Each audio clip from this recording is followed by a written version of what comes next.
В эфире новости, в студии Кристина Якупова. Здравствуйте. Роспотребнадзор обязал россиян сдавать 2 теста на ковид по возвращению из-за рубежа. Сегодня у православных христиан Пасха. Как якутяне отметили праздник. 100 общественных инициатив. Стартовало финальное голосование конкурса к столетию образования Якутской автономной Советско-социалистической республики.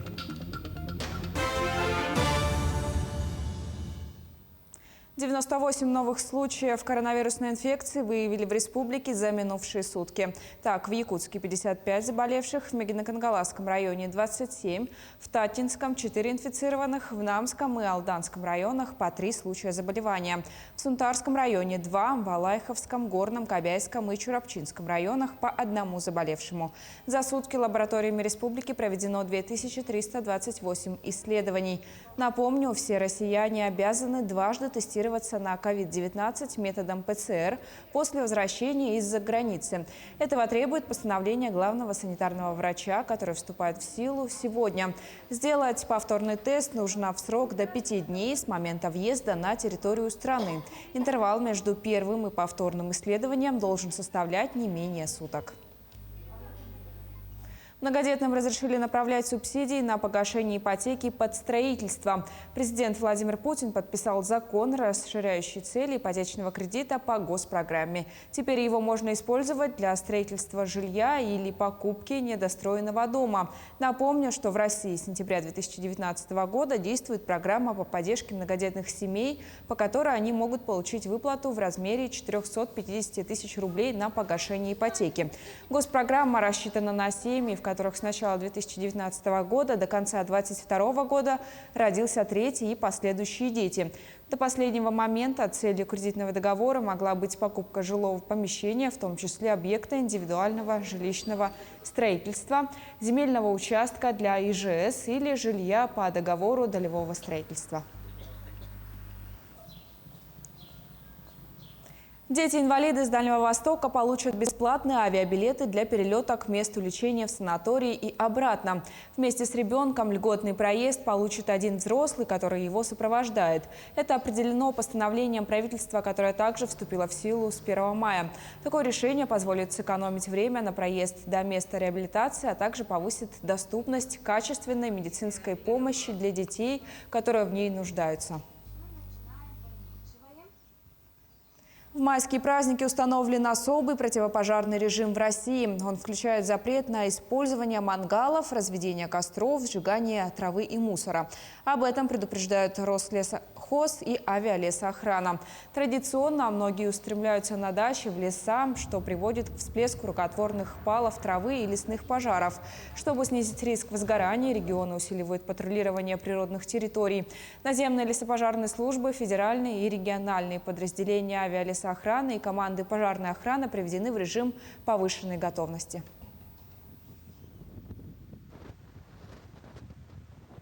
Хвост ледохода на реке Лени находится в 102 километрах ниже населенного пункта Жигалово в районе Коношаново. Динамика за сутки 32 километра. Голова ледохода находится в районе города Усть-Кут. На протяжении 267 километров отмечается ледостав с полыниями до 70%. Редкий ледоход – 20%. На реках западных и верхнеленских районов области наблюдается чистая вода. Остаточные забереги, местами ледоход до 50%. Ледостав с полыниями и закраинами от 30 до 50%. На реках центральных и северных районов области ледостав с закраинами и полыниями от 10 до 50%. Местами подвижка льда, вода на льду. Россиянам упростят получение налоговых вычетов. Теперь гражданам не придется заполнять декларацию и собирать подтверждающие документы для получения вычетов по расходам на приобретение жилья и погашение процентов по ипотеке, а также по операциям, учитываемым на индивидуальном инвестиционном счете. Всю необходимую информацию налоговая получит от банков, которые смогут присоединиться к такому обмену в добровольном порядке. Перечень участвующих в программе финансовых организаций будет обновляться в специальном разделе на сайте ФНС. Кроме того, сроки проверки права на вычеты и возврата средств сократятся с 4 до 1,5 месяцев. Акция «Окна Победы» проходит в России с 1 по 9 мая. Старт акции накануне дало Министерство по делам молодежи и социальным коммуникациям Якутии. «Окна Победы» проводятся в формате онлайн-флешмоба. Участники могут украсить окна своих квартир, домов или офисов рисунками, картинками, фотографиями и надписями, посвященными победе советского народа над фашизмом в Великой Отечественной войне. А затем разместить фото окон в социальных сетях с хэштегом «Окна Победы», «Окна Победы Якутия» и словами благодарности героям. Стартовало финальное голосование конкурса «100 общественных инициатив». Победители будут определены по 3 критериям. Общественные инициативы республиканского, районного и местного значения. Отдать свой голос можно на сайте yakutiadaily.ru. Все финалисты конкурса будут включены в книгу почета к столетию образования Якутской ССР в 2022 году.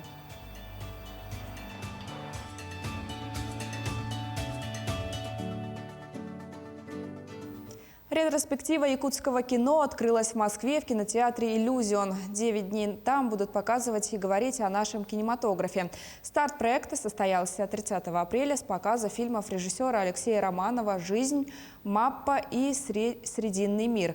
Какие еще фильмы вошли в программу ретроспективы и какая картина станет фильмом закрытия, смотрите в материале Айсены Бурнашовой.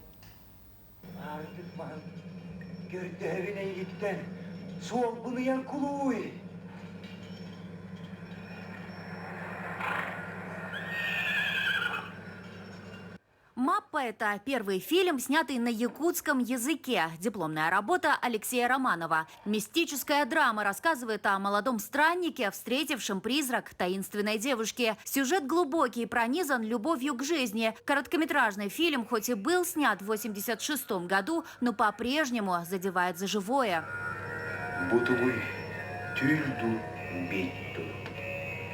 Благодарен организаторам этого проекта, то, что они обратились именно к якутскому кино, и как бы они показывают весь спектр якутского кино, начиная вот именно 90-х годов и заканчивая сегодняшними днями. В программе «Республика Z», «Мой убийца», «Агент Мамба» и многие другие фильмы. Зрителей также ожидают и премьеры сразу 3 картин. Мелодрамы «Потанцуй со мной» Никандра Федорова, триллера «Замыкание» Татьяны Эверстовой и военной драмы «Рядовой Чарин» Дмитрия Кольцова. Организаторы уже говорят о высоком спросе на билеты, а зрители – о большом желании разгадать феномен якутского кино.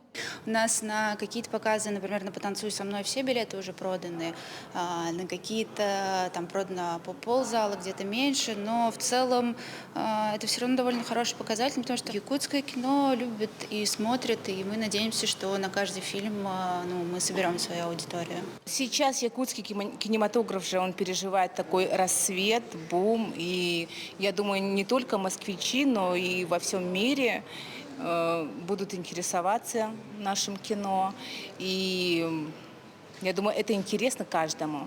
В программу ретроспективы также вошли и фестивальные хиты. Например, кинолента Дмитрия Давыдова «Нет Бога, кроме меня» и «Надо мной солнце не садится» Любови Борисовой. После показов ожидаются встречи с якутскими режиссерами. Ретроспектива охватит сразу несколько дней. Еще никогда в Москве якутский кинематограф не был представлен в таком многообразии. 15 полнометражных фильмов от хорроров до комедий. Познакомиться с культовым Сахавудом москвичи и гости столицы смогут вплоть до 8 мая. Фильмом закрытия станет картина «Тыгандархан» режиссера Никиты Аржакова. Айсена Бурнашова, Джур Березкин, Москва. Боксер из Якутии стал бронзовым медалистом молодежного чемпионата России. Накануне Валерий Толбан Егоров в весе до 49 килограммов уступил в полуфинале сопернику из Дагестана. Таким образом, Егоров стал обладателем бронзовых наград и призовых в размере 125 тысяч рублей. В турнире, который в эти дни проходит в подмосковном Серпухове, участвуют более 200 сильнейших боксеров из 53 регионов страны. Призовой фонд чемпионата России среди молодежи составляет 17,5 миллионов рублей. Якутские игры «Манчары» презентовали в Москве. Там состоялся всероссийский форум «Спортфорум Лайв». Он объединил экспертов и специалистов спортивной сферы, представителей федеральных и региональных органов власти. Особый интерес у участников вызвали национальные виды спорта народа Саха. В рамках форума было подписано соглашение между Министерствами спорта Якутии и России в части реализации проекта «Спорт Норматур». Теперь с нашей республики начнется всероссийский тур по стране, который направлен на продвижение и развитие массового спорта, а также создание и улучшение условий для занятий физической активностью у всех жителей страны. И этот старт возьмет с села Бердигистях Горного Улуса с 6 по 11 июля этого года. Глава Якутии Айсан Николаев поздравил жителей Якутии с праздником Светлой Пасхи в аккаунте Instagram. Он отметил, что этот праздник – настоящий символ обновления, любви к ближнему и милосердия. Он наполняет сердца людей светлыми чувствами, радостью, добротой и надеждой. Ценности, которые установились в мире благодаря христианству, всегда являлись и до сих пор являются прочным фундаментом духовного развития многих народов. В этот день в православных храмах страны проходят праздничные богослужения. В историю и традиции этого светлого праздника углубилась Виктория Федорова.